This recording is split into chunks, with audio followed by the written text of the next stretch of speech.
Hello, traders. Gary Wagner with the Gold Forecast, 21st day of February, Tuesday, approximately 10:15 in Honolulu, Hawaii, and this is the Daily Report. A major move in gold is pushing it higher above $1,400 today, currently trading 1405, 1406 bid-ask spread. The market, no doubt, has been on an absolute tear. Traders, we are looking at a 60-minute candlestick chart. And as you can see, over the last couple of hours, we have had extremely quiet activity, kind of settling in this area right around 1406. You can see the big spike that we had. This is that spike that really took us right in here up above $1,400. That happened last night. It did come down, but as you can see, it came down but held that 1400 very solidly. And then in early morning trade this morning, traded up and hit this high right around 1408. Traders, we're looking at a daily Henkin candlestick chart. This is the average chart, a Henkin Ashi chart.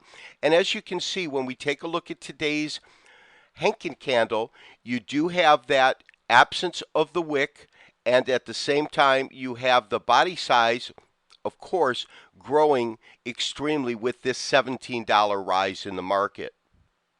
Traders, I wanted to spend a couple of moments with you and talk to you about an alternative and a very, very possibly valid wave count that I'm now looking at.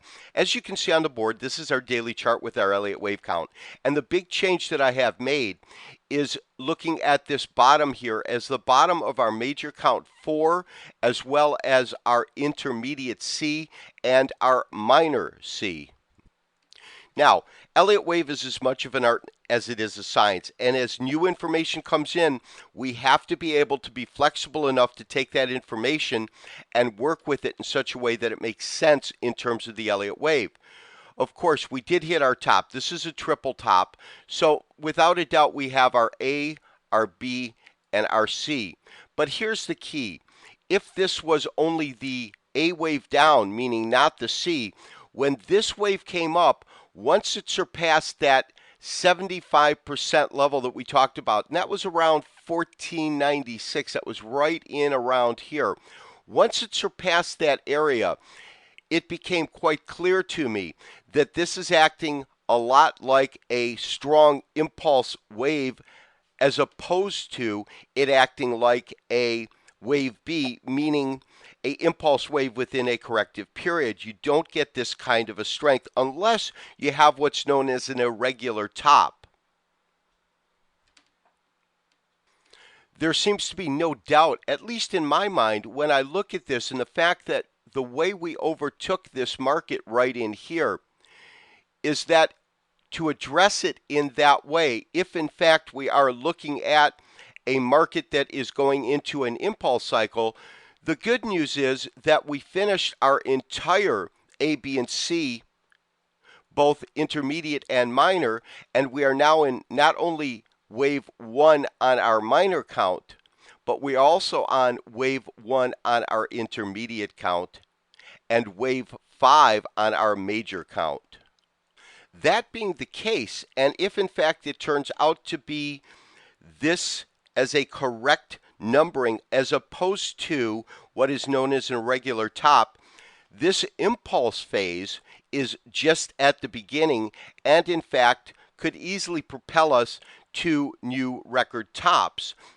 That's why in the Kitco article that I wrote last Friday, what I was looking at, those record tops that I was calling for, were based upon the fact that I felt that the way that this last rally had been acting very, very much like a impulse rally as opposed to a small rally within a corrective phase. Now, I believe that we're still going to have our pullbacks, and of course, this being one, we will have the continuation, of course, of 1, 2, 3, 4, and 5.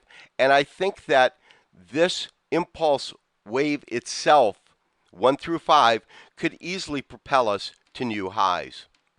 There is absolutely no doubt in my mind that we are going to witness history over the next couple of weeks in terms of gold prices, the old record high and what I believe to be will be a new record high in gold.